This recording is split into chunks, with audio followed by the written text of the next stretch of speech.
కథ చివర్లో పిల్లలు ఆశ్చర్యపోతారు. ఒక చిన్న ఊరిలో మణి అనే అబ్బాయి ఉండేవాడు.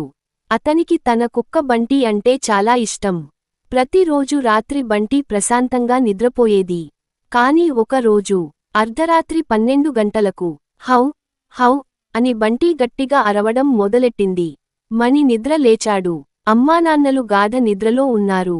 బంటి తలుపు దగ్గర నిలబడి చీకట్లోకి చూస్తూ అరుస్తోంది. మణి భయపడ్డాడు. కాని బంటి కళ్లలో భయం కాదు, ఆందోళన కనిపించింది. ధైర్యం చేసి మణి బయటకు వెళ్లాడు. అక్కడ పాత బావి దగ్గర ఒక నల్లని నీడ. బంటి ఆ నీడ వైపు అరుస్తోంది. అంతలో ఆ నీడ మెల్లగా మాట్లాడింది. సహాయం! అది ఒక అడవి పిల్లి ఆత్మ. బావిలో పడిపోయి బయటకు రాలేకపోయింది. మణి వెంటనే ఊరివాళ్లను పిలిచాడు.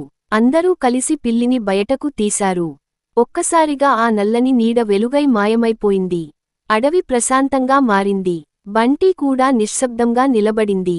మరుసటి రోజు నుంచి బంటి ఎప్పుడూ రాత్రి అరవలేదు. మణి నవ్వుతూ చెప్పేవాడు, జంతువులు భయపెట్టవు, అవి మనల్ని రక్షిస్తాయి. నీతి: జంతువుల మాట వినగలిగితే చీకటిలోనూ సత్యం తెలుస్తుంది.